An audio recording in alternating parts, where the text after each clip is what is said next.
Bismillahirrahmanirrahim. Assalamualaikum warahmatullahi wabarakatuh. Hari ini kita melanjutkan pertemuan sesi ketiga dari mata kuliah metodologi penelitian.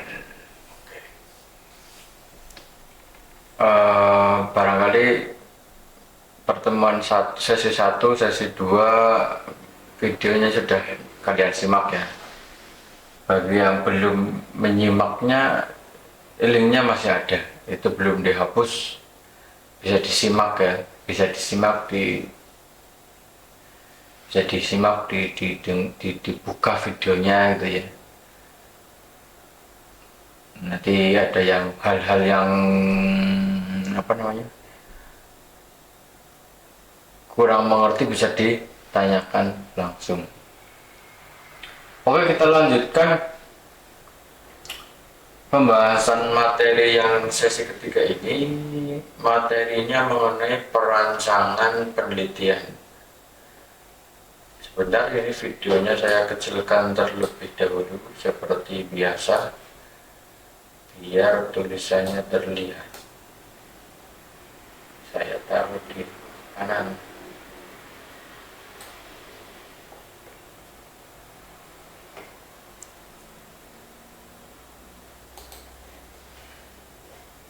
Nah, ini untuk RPS-nya di sesi ketiga itu mengenai rancangan penelitian. Rancangan penelitian. Ini sesi ketiga. Nah, ini berikut slide-nya. Sudah saya buatkan slide. Nah, ini rancangan penelitian. Kita langsung saja tahapan dalam proses penelitian itu seperti apa. Ini satu, ini nomornya keliru ini ya. Oke, nggak apa-apa. Anggap saja ini satu gitu. Ini satu, mengidentifikasi masalah. Dua, membuat hipotesis. Yang ketiga, studi literatur atau tinjauan pustaka. Yang keempat, mengidentifikasi atau memahami variabel. Maksudnya apa nanti ya, kita browsing masing-masing bersama-sama. Nomor 10, membuat definisi operasional. Nomor 10 selanjutnya gitu lah ya.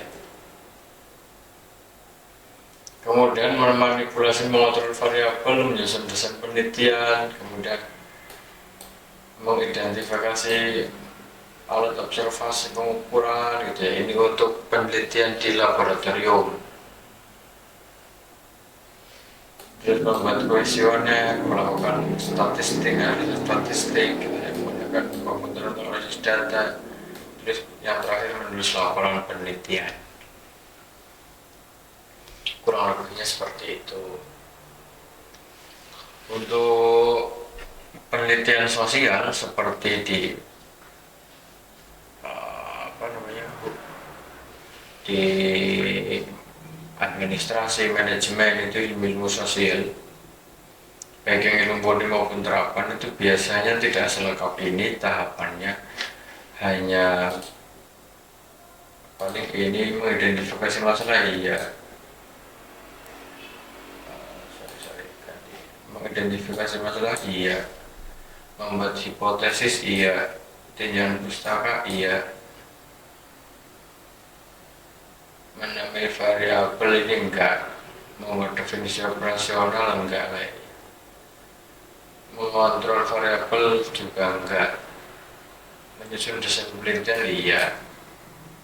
Mengidentifikasi alat observasi enggak ya. Membuat kuesioner dan jadwal interview ini iya biasanya. Melakukan analisis statistik iya, kadang iya kadang enggak. Menggunakan komputer analisis data iya. Menulis laporan hasil penelitian ini iya. Jadi tergantung jenis penelitiannya seperti itu ya.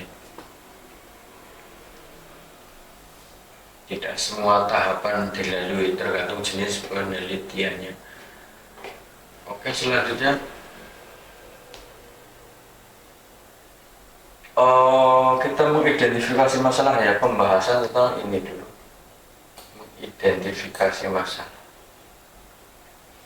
Permasalahan itu apa sih? Selama ini kita sering punya masalah gitu kan, masalah lagi. Sebenarnya definisi atau mengidentifikasi masalah itu apa gitu kan. Permasalahan di sini, permasalahan dapat dinilai sebagai kesenjangan. Jadi permasalahan itu kesenjangan, adanya kesenjangan antara fakta dengan harapan yang terjadi di lapangan dengan harapan kita. Kita kepinginnya 100.000, faktanya hanya 50.000. Ini masalah. Kita kepinginnya lanjut, ternyata putus. Ini juga masalah. Kita kepinginnya makan, ternyata warungnya tutup. Ini masalah. Gitu kan. Bagaimana solusinya? Gitu kan? Yang diberikan itu kan begitu. Jadi masalah adalah adanya kesenjangan antara fakta dan realita, antara fakta dan harapan, antara fakta dan realita, antara harapan dan fakta, atau antara tren perkembangan dengan keinginan pengembangan, antara kenyataan dan ide. Di lapangan kenyataannya begitu, tapi harapan kita beda gitu, itulah masalah. Hanya ketidaksinkronan gitu kan. Kesenjangan itu tidak sinkron, tidak nyambung, gitu. Tidak match gitu. Tidak match antara fakta dan harapan. Antara fakta ini dan harapan itu tidak match gitu. Tidak match. Itulah masalah.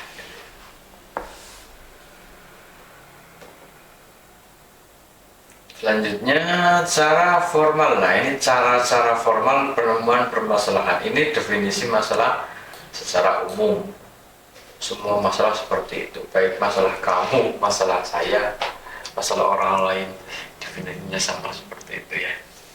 Adanya kesenjangan antara fakta dan harapan atau kenyataan dan ide, antara yang di pikiran kita, alam ide kita, dan di lapangan.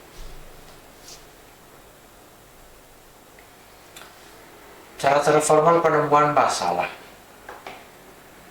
Sebentar, saya cek dulu videonya. Kadang sudah capek-capek ngerekamnya, ternyata nggak nyambung gitu kan. Ini kayaknya masih nyambung. Lanjut. Ini. Cara-cara formal penemuan permasalahan itu seperti apa? Yang jelas, satu, rekomendasi suatu riset gitu kan. Jadi kalau kalian sering membaca, kalau kalian belum pernah membuka ya sulit nanti ya menjelaskannya. Jadi kalian cari jurnal penelitian gitu ya, browsing boleh. Kalian browsing jurnal penelitian, apapun itu judulnya, dari manapun, pokoknya jurnal penelitian, cari gitu ya. Nah, di bagian akhir di penulisan itu, di bagian akhir itu kan ada kritik dan saran gitu, atau kesimpulan dan saran gitu ya. Ada kesimpulan dan saran. Nah, saran itu menunjukkan umumnya ya, menunjukkan kemungkinan penelitian lanjutan atau penelitian lain yang berkaitan dengan kesimpulan yang dihasilkan. Nah, saran dari penelitian sebelumnya itu dapat digunakan sebagai arah untuk menemukan permasalahan dalam penelitian seperti itu. Jadi makanya kalau penelitiannya di bidang manajemen, cari jurnal yang manajemen. Kalau penelitiannya di bidang administrasi, ya cari jurnal yang judulnya temanya administrasi. Yang pacak juga begitu. Sesuai dengan judul atau tema keilmuannya masing-masing. Gitu. Jadi semakin banyak jurnal yang kalian baca, semakin menemukan banyak masalah. Intinya seperti itu. Jadi kalau kalian bingung menentukan masalahnya di mana gitu ya, saya harus meneliti masalahnya apa gitu, itu menunjukkan bahwa kalian tidak pernah membaca, apalagi membaca buku, membaca jurnal saja enggak, membaca status WhatsApp gitu ya, atau membaca TikTok gitu. Jadi sekali-kali bacalah jurnal penelitian, itu penting itu ya, terutama kalian mahasiswa. Jangan sampai nggak tahu, ini memalukan sekali. Minimal kalian tahu jurnal penelitian itu seperti apa, pernah membuka gitu, pernah membaca gitu. Seperti itu. Yang kedua, cara yang kedua yaitu analogi. Satu cara analogi ya, pakai analogi adalah suatu cara penemuan dengan cara mengambil pengetahuan dari bidang ilmu.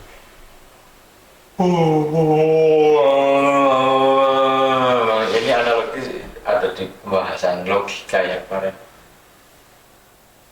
Adalah yang ini tidak perlu kita perpanjang pembahasannya.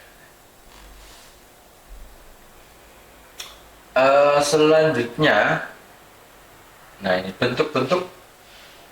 Jadi setelah kita menemukan masalah gitu ya, yang akan kita teliti, ini adalah masalah penelitiannya. Setelah kita menemukan masalah, tema permasalahannya akan kita teliti, selanjutnya kita membentuk rumusan masalah, merumuskan masalah. Jadi ya penelitian itu ya begitu, ada tata caranya, ada syarat dan rukunnya gitu ya, atau mengenai itu ya agak ribet-ribet sedikit lah. Nah, rumusan masalah itu biasanya satu berbentuk pertanyaan. Misalnya, apakah, apa ya contohnya ya? Kemarin sudah saya share itu ya, waktu yang di Gemini itu, di bar itu ya.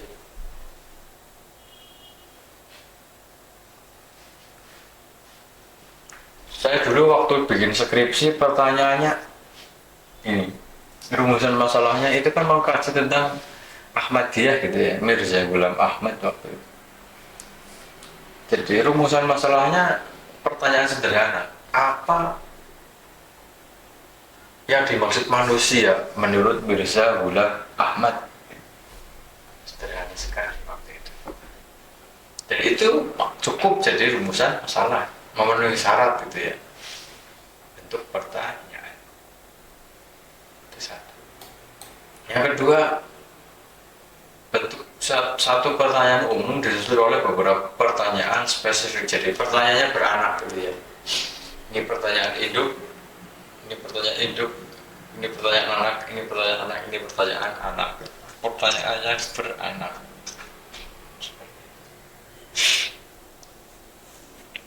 Contohnya seperti apa? Silahkan kalian buka di jurnal penelitian. Biar kalian baca gitu. 3 bentuk nomor 3 biasanya ini 2 satu saja. Nah, ya, yang 3 bentuk satu pertanyaan disusul oleh beberapa pertanyaan yang lain maksudnya. Kalau ini kan pertanyaan induk dan anak, kalau ini pertanyaan induk yang induk semua gitu. Pertanyaan yang bobotnya bukan pertanyaan yang lebih, pertanyaan yang derajatnya sama gitu. Kemudian yang keempat bentuk hipotesis. Hipotesis itu dugaan gitu ya. Dugaan.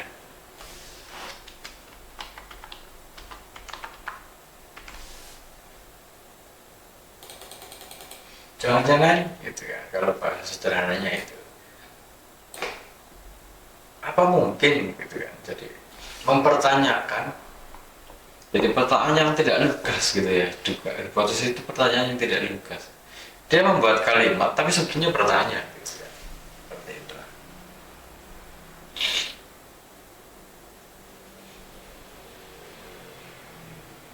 Oke, contohnya seperti apa silahkan kalian cari di jurnal-jurnal penelitian ada itu.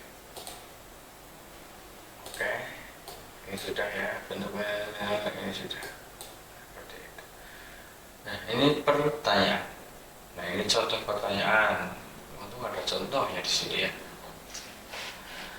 Seberapa pengaruh tingkat penghasilan pada perubahan fisik rumahan KPR gitu ya. Jadi kalau mungkin maksudnya kalau apa tagihannya 1 juta, rumahnya seperti apa, kalau tagihannya per bulan 510 juta seperti apa gitu ya. Atau DP, kalau DP-nya 100 juta, rumahnya bagaimana, DP-nya 50 juta, rumahnya bagaimana gitu ya. Apakah ada gitu ya, apakah ada pengaruhnya gitu.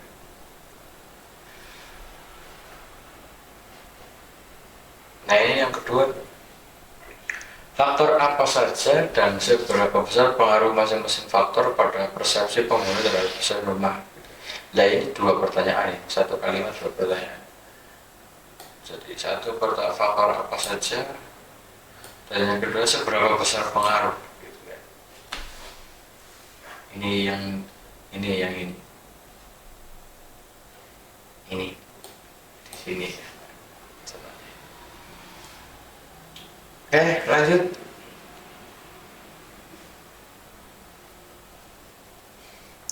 Oh, pernyataannya yang selanjutnya ya. Ini pertanyaan, kalau ini pernyataan. Coba bedanya gimana?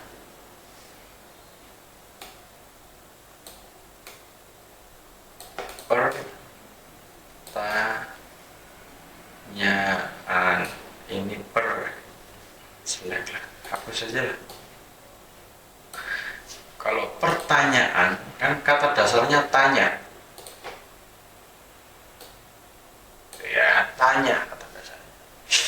Kalau pernyataan kata dasarnya nyata. Nah, ini beda ya, jangan sampai kalian keliru. Sudah jadi mahasiswa keliru menyebutkan pertanyaan dan pernyataan, jangan sampai keliru ya, memalukan.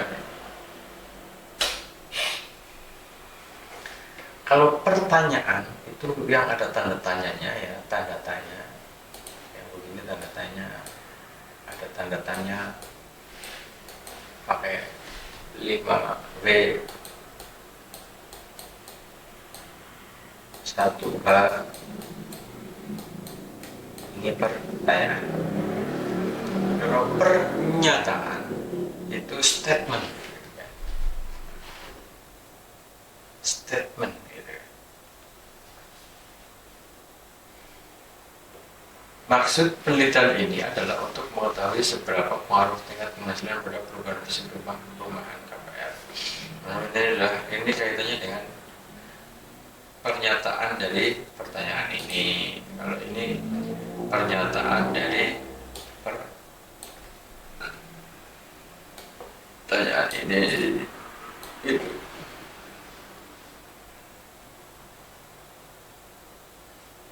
Maksud dan tujuan ya, nanti di penulisan penulisan tugas akhir atau skripsi nanti detailnya ada di pembahasan itu ya.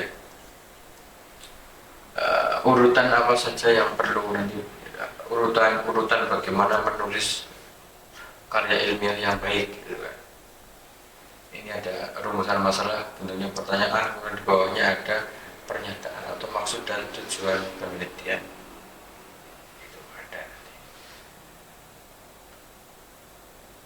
Oke, selanjutnya karakteristik rincian permasalahan. Ini lebih ke aturan ya. Setiap rincian permasalahan harus merupakan satu yang dapat diteliti. Setiap rincian terkait dengan interpretasi data. Semua dimensi berintegrasi menjadi satu kesatuan yang besar. Rincian yang penting saja yang diteliti. Hindari dimensi tidak ada ini. Oke, kita lanjut. Ini bisa dibaca sendiri lah ya. Silakan dibaca sendiri, dipahami sendiri. Ini lebih ke kaidah.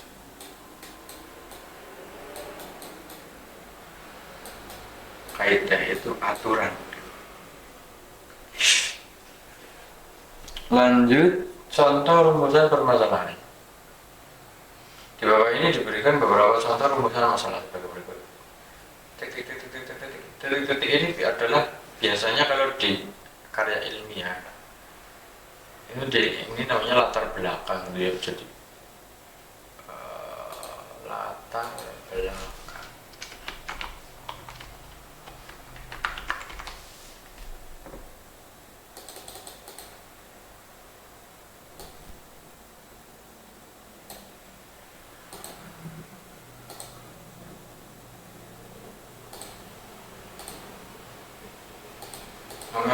Ya. Latar belakang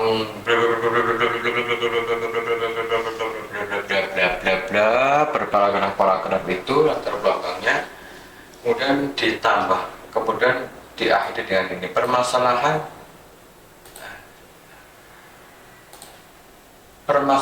sebagai rumusan permasalahan ditemukan permasalahan sebagai berikut.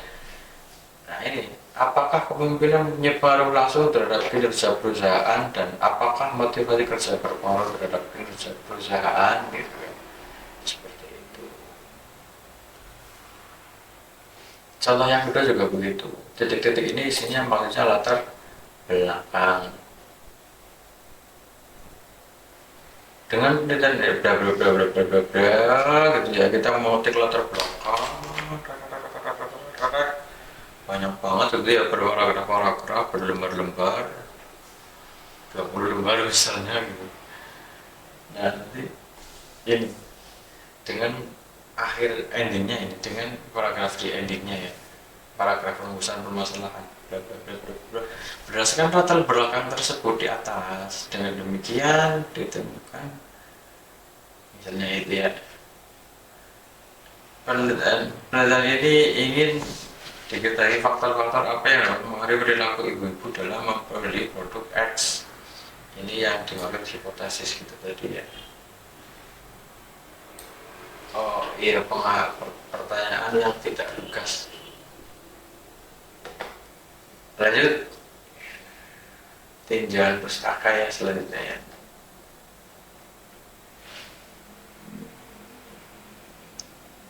Nah, tinjauan pustaka ini peninjauan kembali pustaka-pustaka yang terkait. Maksudnya kita mau meneliti tentang misalnya tempe kedelai gitu ya.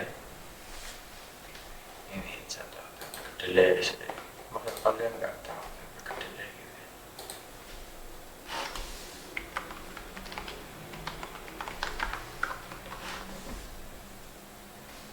Nah ini ada kompilotnya ya. Bing. Nah ini tempe kedelai. Kita misalnya mau meneliti tempe kedelai.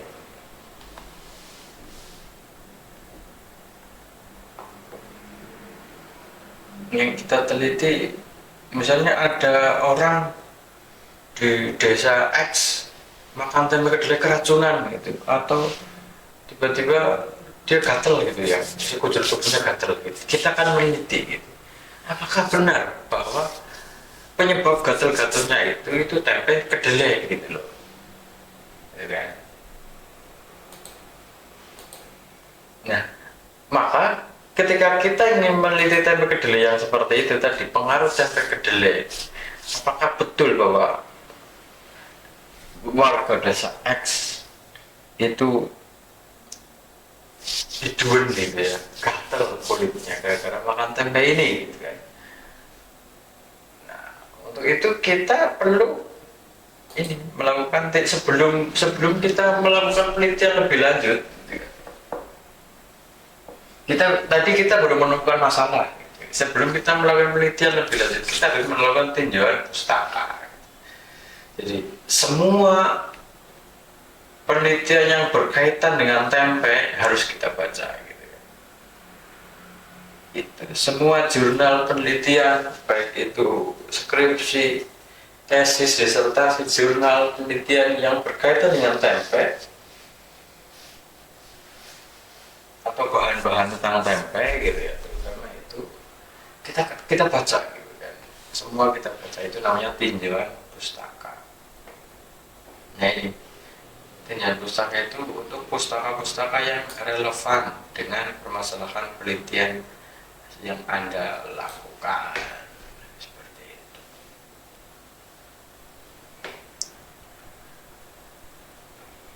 Penelitian pustaka tidak harus membaca jurnal secara fisik, tapi bisa melalui browsing. Gitu. Itu juga bisa. Ya, ditanya ke AI, ya bisa. Siapa tahu bisa jawab. Kegunaan tinjauan pustaka ya, satu, mengkaji secara permasalahan, membantu pemilihan prosedur, mendalami landasan teori, mengkaji kelebihan dan kekurangan hasil penelitian terdahulu, menghindari duplikasi penelitian, dan menunjang perumusan permasalahan. Tujuannya di situ. Itu jelas sekali nih ya, nggak usah sudah jelas, sudah terang, nggak usah dihujankan lagi gitu ya, tinggal dibaca. Terang harus hati dari meneh. Nah, sumber-sumber pustaka, satu, abstrak hasil penelitian. Abstrak ya, di sini ini contoh ya, contoh jurnal misalnya mana ya saya. Ini harus browsing. Contoh jurnal penelitian manajemen pajak misalnya.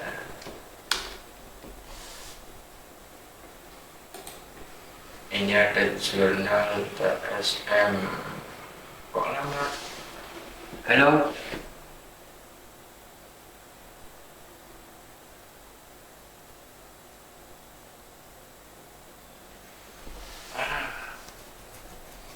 Pantesan. Nantilah. Jurnal penelitian manajemen pabrik.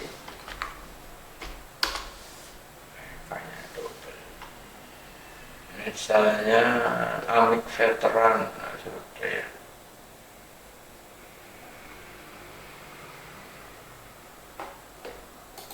Ini apa ini?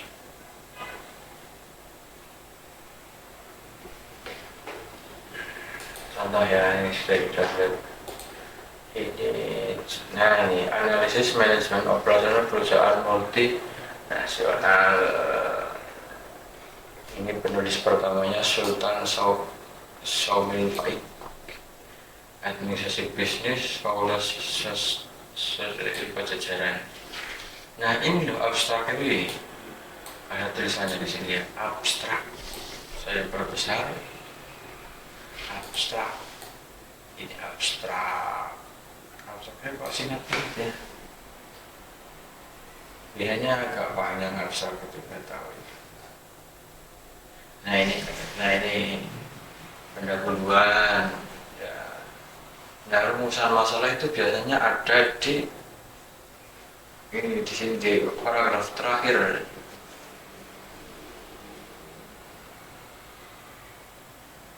Coba nanti saya baca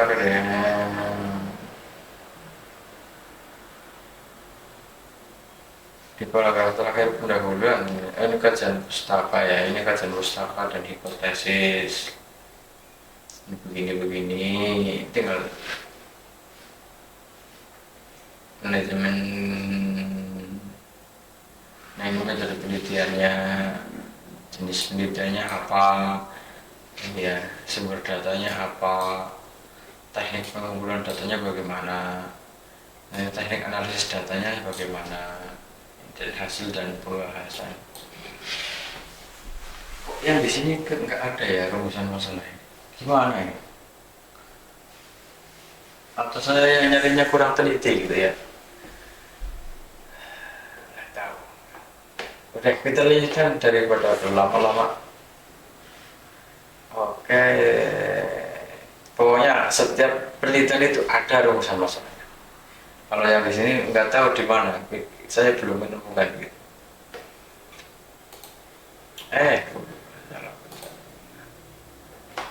Yang kedua indeks gitu ya. Contoh indeks ya. Ini indeks menyediakan buku indeks ya, contoh indeks.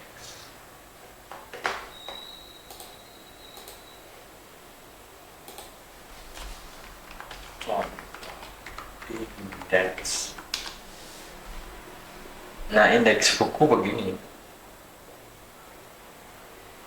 Mana yang enak ya? Nah ini.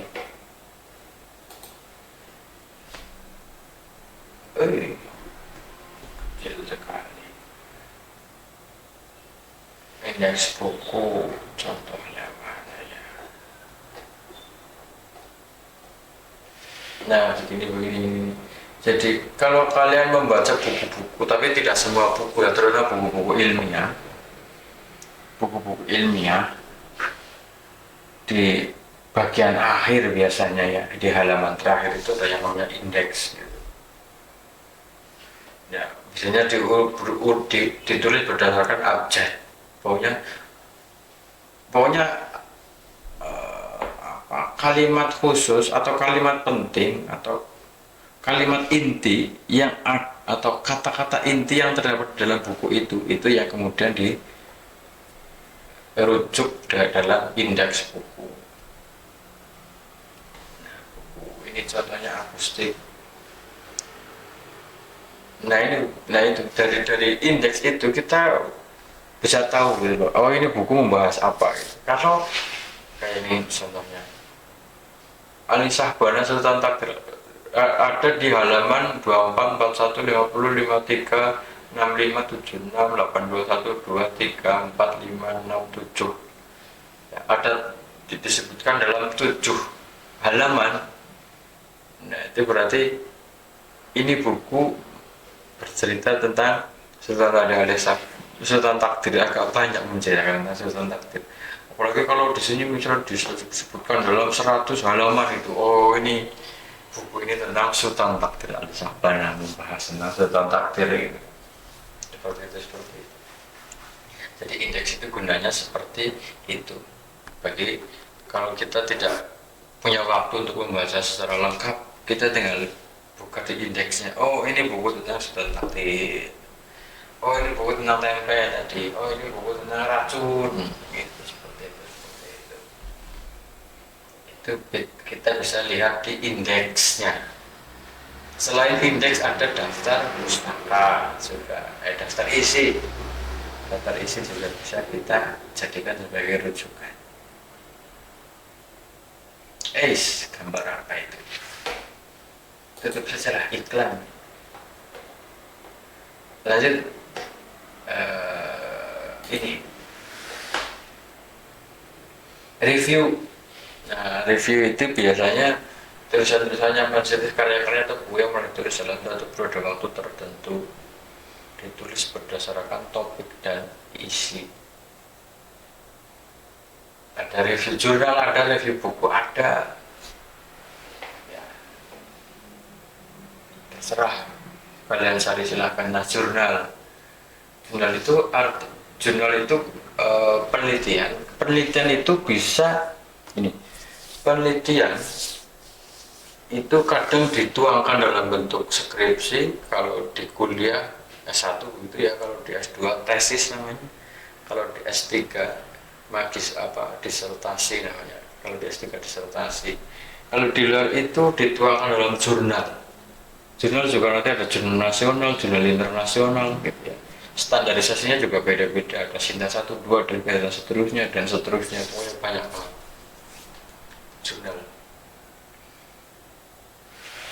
Itu jurnal ya.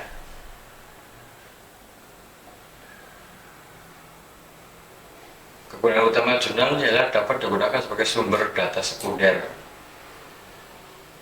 karena pada umumnya jadi sumber data primer itu ya yang di lapangan gitu ya. kita menemukan orang keracunan gara makan tempe gitu, atau kita menemukan orang gatal-gatal setelah makan tempe, itu data primernya. Jadi kamu langsung terjun, kamu menemukan langsung di lapangan, itu data primer. Nah, penelitian informasi orang itu sudah data sekunder, termasuk jurnal penelitian itu juga data sekunder. Ya, ada A1, A2 gitu kan, pernah dengar istilah itu ya. A1 itu yang kamu menyaksikan langsung dengan matamu sendiri gitu, itu A1. Tapi kalau sudah kamu mendengar dari orang lain, A2 misalkan, dan seterusnya. Buku referensi gitu ya, silahkan baca sendiri lah. Terus lewat pustaka,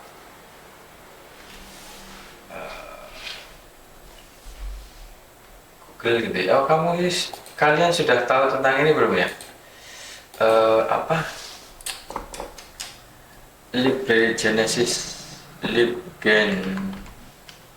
Ya, barangkali kalian sudah lupa kali ya. Kayaknya sudah pernah saya sampaikan dulu sekali.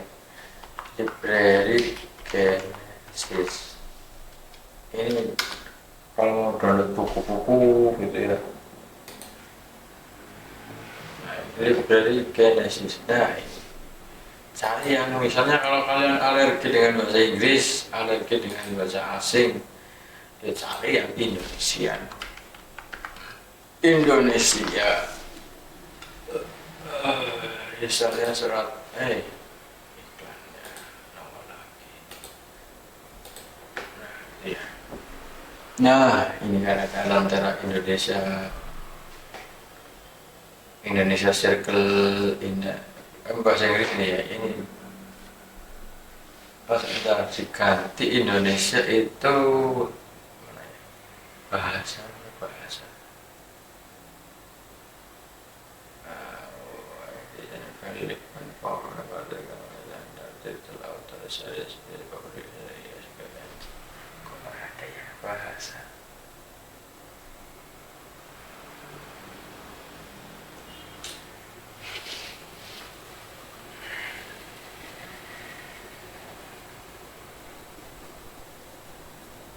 Language enggak ada sih.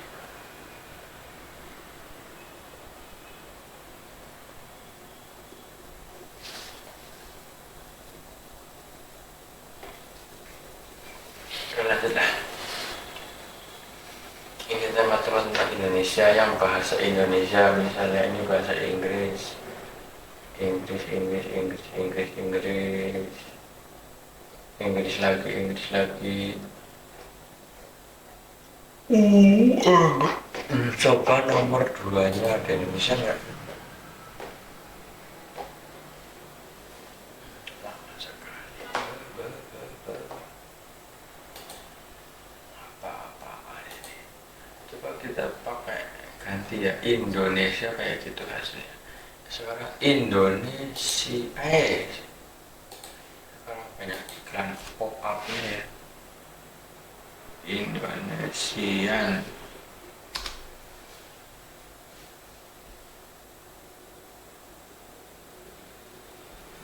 Bahasa baik dan Bulletin of Indonesia Economic Study gitu ya.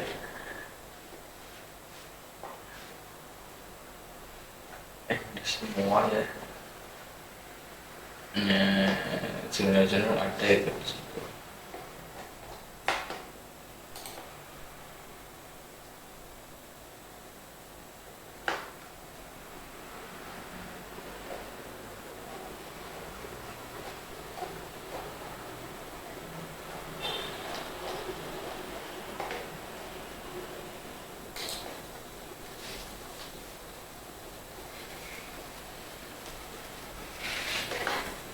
Biasanya ada di sini pemilihan tentang bahasa, nggak tahu lah. Pokoknya seperti itu ya. Nanti downloadnya di sini. Downloadnya ini diklik, downloadnya di sini. Nah, tinggal klik get gitu kan, selesai itu.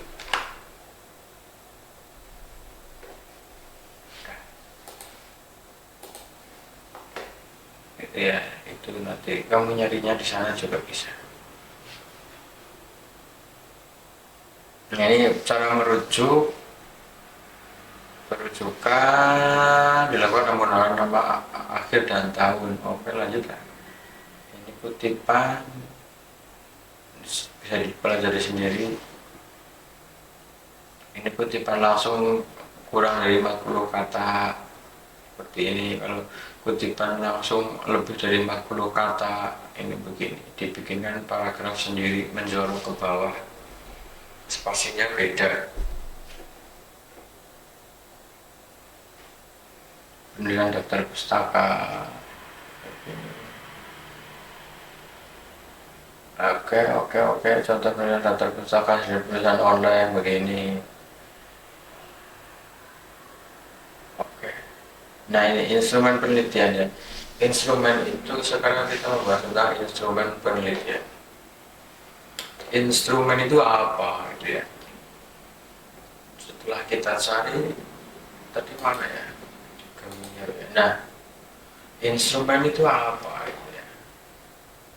Instrumen adalah itu kan saya tadi bertanya begitu ke ahli ke Gemini. Nah, ini alat. Di sini dia mencontohkan alat musik, alat ukur, alat bantu, alat penelitian gitu ya. Instrumen adalah alat yang digunakan untuk mengumpulkan data dalam penelitian, contohnya kuesioner, lembar observasi, dan tes. Pertanyaan-pertanyaan itu ujian tes gitu ya, tes pertanyaan, daftar pertanyaan. Instrumen itu berarti di sini kita tulis sebagai alat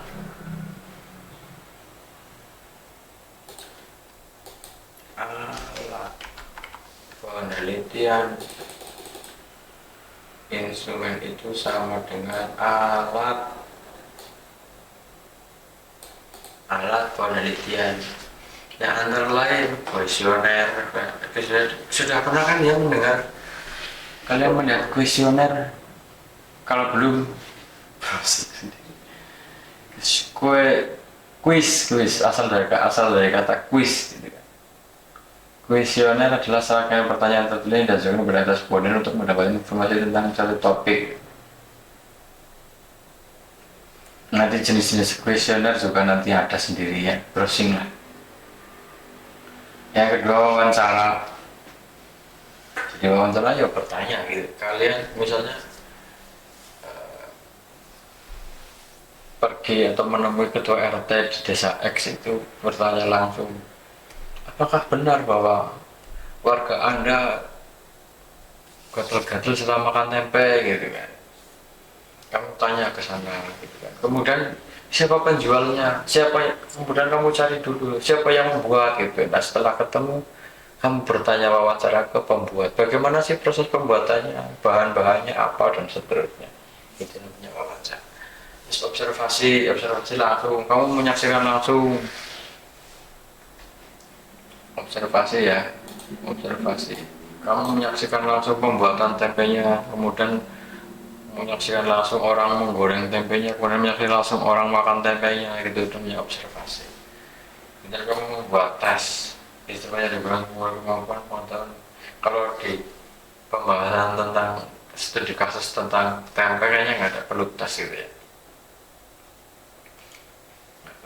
Ini nggak perlu kalau tentang tempe itu. Kalau kemudian dokumen-dokumen yang berkaitan dengan tempe tadi gitu ya. Intinya itu sih, ini sederhananya seperti itu, kurang lebih seperti itu. Ada pertanyaan silahkan membuka Google, ChatGPT, silahkan membuka Gemini Bar gitu ya, atau ke Bing, boleh Bing, terserah lah. Yang penting kalian belajar. Nah, ini instrumen penelitian tergantung dari beberapa faktor, tujuan penelitiannya apa, jenis data yang ingin dikumpulkan bagaimana, populasi penelitiannya seluas apa gitu ya, sumber daya yang tersedia bagaimana gitu ya. Model penelitian model 1.000 bangunnya juga aneh-aneh itu tekor gitu ya. modalnya mau 1.000 ya minimalis sudah seperti itu, pakai instrumen yang minimalis yang gratisan. Oke, sekian gitu ya. Ya, kurang jelas silahkan kalian browsing sendiri. Kurang lebih begitu dari saya yang dapat disampaikan siang hari ini. Oke, saya perbesar kembali seperti biasa gambarnya. Aku potong tes. Barangkali ada yang bertanya ini aplikasinya apa gitu ya. Ini di sudut ini ada OBS, membesarkannya. Oke, exportnya OBS. Oh ini kita browsing ini OBS Studio. Ini gimana sih? Sekali diklik terus munculnya begitu. OBS Studio. Ini dia aplikasinya. Ini.